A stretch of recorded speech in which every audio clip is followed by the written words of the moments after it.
Living on the Edge of the Envelope. That is a mashup of a popular Aerosmith song and the saying, pushing the edge of the envelope. And so what is meant by it when you say pushing the edge of the envelope? No, not that kind of envelope. What we're talking about is a flight envelope. And so a flight envelope is a graphical representation of the performance limits of an airplane. In this case, a military fighter jet that's going faster than sound. And so here's a typical flight envelope. It's got altitude on the vertical axis and speed or Mach number on the horizontal axis. And the envelopes are those curvy colored lines. The outside black one is for a 1G level, and the green is 2G, etc. And so the edge of the envelope are those lines, and they're predicted by the engineers and designers of the plane, but it's test pilots that find whether those are reality. They're the ones that are pushing the edge of the envelope.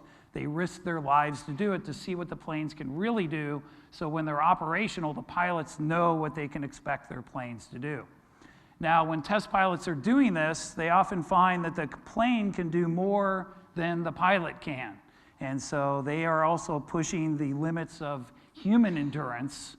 And an Air Force colonel named John Stapp wanted to do research on what those limits are.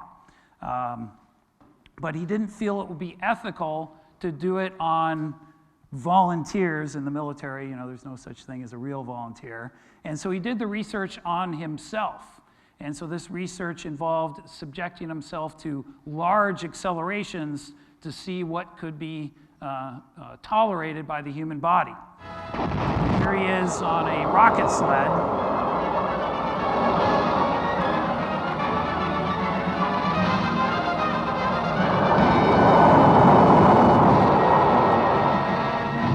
So this was a famous test called Sonic Wind 1, where he went from 0 to 632 miles an hour in 5 seconds. The acceleration was 20 Gs, or 20 times 9.8 meters per second per second. And he was famous after this. He was on the cover of Time magazine. This was back in the 50s. You might have been able to tell from the music there. And he was known as the world's fastest man. It wasn't really true. People had gone faster than 632 miles an hour in planes. But this was the fastest at that time somebody had gone on the ground. But they didn't give him the land speed record because this was on a rail system. But this isn't really what the test was about. It wasn't about the speeding up. It was about the stopping. And so this is a set of 5 stills showing Colonel Stapp stopping, going from 632 miles an hour to 0 in 1.4 seconds. They used a water braking system. You might have seen the splash in the video. And during this deceleration, this stopping, he experienced 46.2 Gs, which is the largest acceleration any human has voluntarily undergone. During that peak, it was as if his body was all of a sudden weighing 6,800 pounds. He was simulating what a fighter pilot would experience if they ejected from their plane going Mach 1.6 times the speed of sound at a 40,000-foot altitude. And so this is really what the work was about, is to design ejection systems that pilots could rely on that would save their lives rather than kill them. To put it maybe in more of a ground-based perspective, if you drove a car into a brick wall at 120 miles an hour, you would experience about 46.2 Gs, only he experienced it for 9 times longer than that. And so as a result of his work, we have a human endurance or performance envelope. And so we have acceleration on the vertical axis and Gs, and how long you can survive it on the horizontal axis, and the different colored lines have to do with the direction of the acceleration. You can survive more acceleration in some directions or another. And so Colonel Stapp was pushing the edge of the envelope for what his body could survive. And if you notice, 46.2 Gs is not even on the scale. He pushed the limit and beyond. And so he was trying to find man's limitations. And we know that's important. Man's got to know his limitations. And so even Dirty Harry knew this. And knowing your limitations, the only way to truly know them is to take on challenges, set goals that are going to push what your abilities are. You don't assume what they are, you have to test the limits of your abilities. And so pushing the edge of the envelope means accepting challenges, taking on goals and tasks that you're not even sure you're going to be able to accomplish, because you're going to push the edge of your own envelopes. Now, this is, I think, important for individuals that want to accomplish things, and also nations. And so why, you might ask, should we take on maybe impossible things? Why climb the highest mountain? Why, 35 years ago, fly the Atlantic? Why does Rice play Texas? We choose to go to the moon. We choose to go to the moon.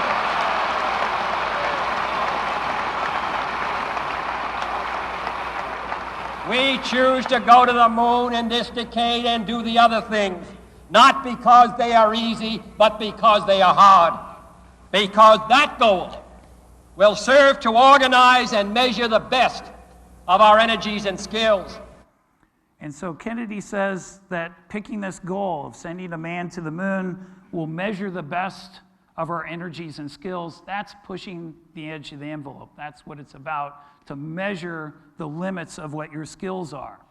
And this goal was definitely something that they didn't know they could achieve when he said it at the time. In his speech before Congress, when he announced the moon landing goal, America had yet to orbit the Earth. NASA did not know how to accomplish this.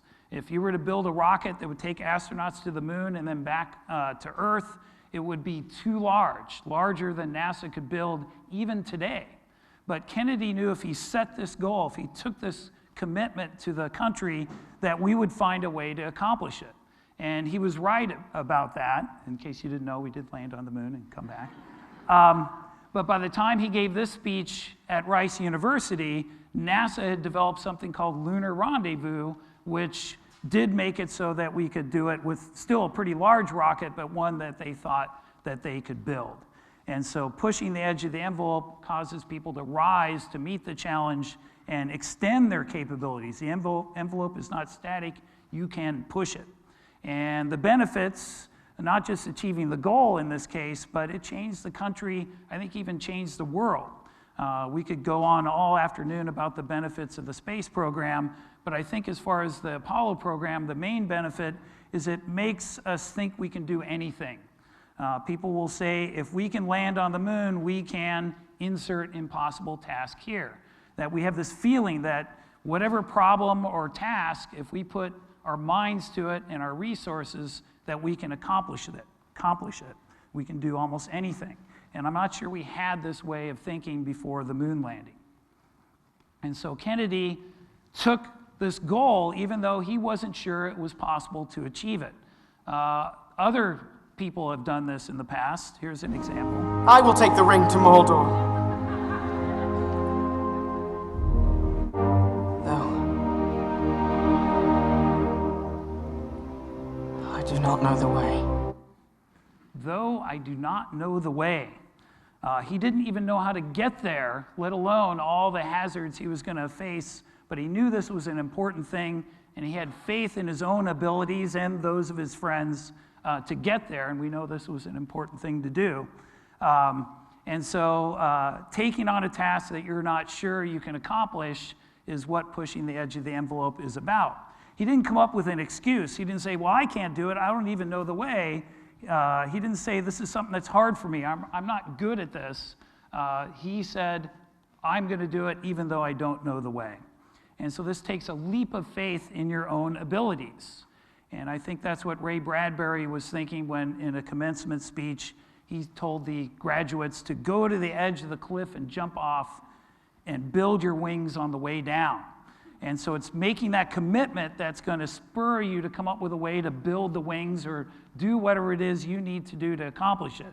I guess it helps if you see the ground rushing up quickly towards you. But whatever, taking that commitment motivates you to do what you have to succeed, and you grow as a result of that. And so this is a little cartoony way of representing what I'm talking about. I think we all know that physically pushing the edge of your envelope works.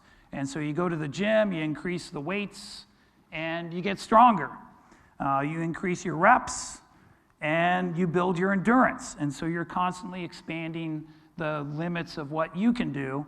Well, my argument is you can do this for mental and interpersonal skills as well.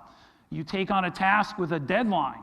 You find there are ways you can be more efficient, and you increase your productivity. You take on a task where you're not really sure how you're going to go about accomplishing it, and you find out that you can come up with good ideas, and you can become more creative. Take on a task where it requires you to organize others to do a lot of the hard work, and maybe it's not something you've done before. I'm not a good leader, but you take it on, and you build your leadership skills, and you get better at it. But sometimes you find out that the edge of the envelope is a wall, and your abilities aren't up to the task. And that's what's scary about doing this. That's why a lot of people shrink away from tasks that they're not good at or something they don't think they can do because of the fear of failure and negative consequences. But to accomplish worthwhile things, that's just part of it. People are hesitant to do this. Test pilots crash. They risk their lives when they push the edge of the envelope of their planes. This is probably the most famous test vehicle crash ever. Anybody recognize that? Here's a clue. It's the $6 million man crash. And actually, the test pilot who survived that, it's a test of a lifting body that was part of the research to develop the space shuttle. He walked away from that and didn't even need bionic limbs. Look it up, you youngsters out there. Colonel Stapp knew that experiencing these large accelerations could kill him or maim him. One of the big dangers was he would be blinded, because when he stopped so suddenly, blood filled up his eyeballs, and they didn't know if he would recover from that. And he was blind for more than a day. He did eventually recover, but after the Sonic Wind 1 test, the Air Force refused to let him do any more tests like that because of what happened to him. He even wore a blindfold in his house before the test so he'd get used to where everything was and finding his way in the dark. He knew the risk of pushing the edge of the human envelope, and he knew what he was doing was important enough to take that on. The astronauts, they know every time they launch, it's a risk, and every time they come back to Earth, it's a risk. The Apollo 1 astronauts burned alive on the launch pad in a test before we got to the moon. But others carried on and knew the mission was important enough to succeed. And then, of course, we all know that Frodo lost his finger and had to leave the Shire. And so, if you take on things that you're not sure you can achieve, you'll find that your limitations aren't static, that every time you push up against them, you will grow in your abilities, and it's worth the efforts, and it's also worth the risk of failure. To have success, you have to risk failure and even experience failure. Failure is the fertilizer of success. And I think that's a crude way to express what Robert Browning is saying here. It's a quote I've always liked. A man's reach should exceed his grasp. And so reach is that trying to accomplish the goal, and grasp is succeeding at it. And it's just human nature that we're always trying for things that maybe we can't quite get, but maybe the next time you try, you get, or the people that come after you are able to succeed. And history is filled with examples. Leonardo da Vinci, one of the greatest geniuses to ever live, accomplished many great things, but one of his main goals was to fly. And he put a lot of effort into trying to fly like the birds. He designed machines, he built them and prototypes, but never succeeded, didn't even come close, but his work inspired others who eventually succeeded. Ferdinand Magellan wanted to show you could go all the way around the world, and he died trying to achieve that goal, but his crew carried on, and they did show once and for all, the world is round. Vincent van Gogh wanted to make his emotions visible to other people. And if you've ever seen a Van Gogh painting, you know he succeeded, but he never knew he succeeded. And the anguish from that was part of the reason he took his own life at an early age. Robert Scott wanted to be the first person at the South Pole. He made it to the South Pole only to find evidence that others had beaten him there, and he perished in the attempt to get back in a horrible way. Robert Goddard, father of modern rocketry, wanted to build a rocket that would take humans to the moon. This is in the early 1900s, and he thought people would think he was crazy if he said he was going to build a rocket to go to Mars, and so he changed it to be the moon. They still thought he was crazy. And he died before his efforts had led to even the early space program. But people picked up where he left off and carried on. Oh, I got kind of a lack of diversity here. I think it's important we all know women can be failures too. And Kurt Vonnegut paraphrased Browning in one of his famous commencement addresses. And Amelia Earhart, a famous example of a failure that inspired generations after her, that if she can attempt to do something like fly around the world, women can do anything as well. And so all these people accomplished a lot, inspired others, even though they come up on a list of failures. But you don't have to be famous or want to be famous to push the edge of your own envelope. I think every parent here knows that having a child is like jumping off a cliff and building your wings on the way down. In my life, I've had opportunities to take on tasks that I wasn't sure I could accomplish, or maybe I fooled myself into thinking I could accomplish and found out the reverse.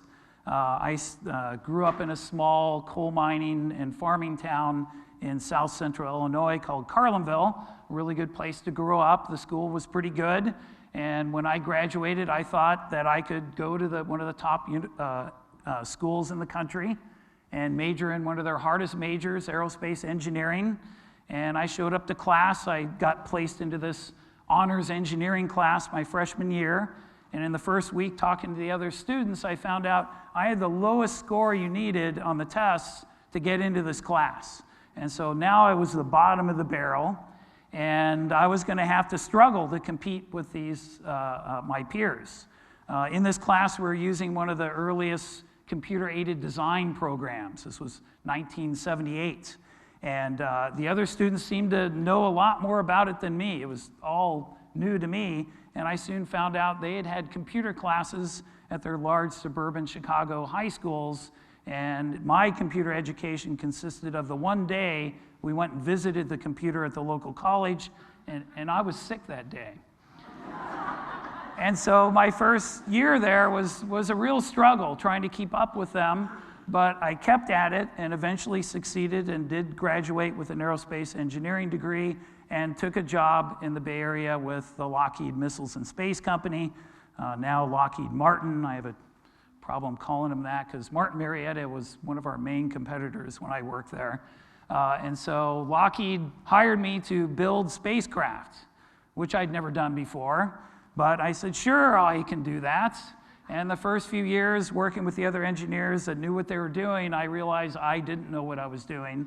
But I kept at it. It was a goal I'd set for myself, and I built my wings on the way down and eventually did find success at Lockheed. Probably the thing I'm most proud of was designing the first operational evasive maneuvering system for a satellite that's depicted in this comically inaccurate Air Force recruiting commercial.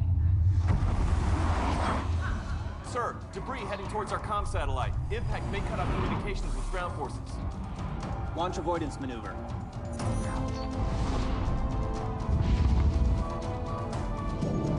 "20 kilometers in closing." Collision averted, sir. All objects are accounted for. Good job. No, they don't do that every day. But if they ever need to do it, there's a system in place that hopefully will do what they need it to do. I think, though, the tallest cliff that I ever jumped off of was when I said, hey, I can teach high school kids physics, and took the job here at Los Gatos High School.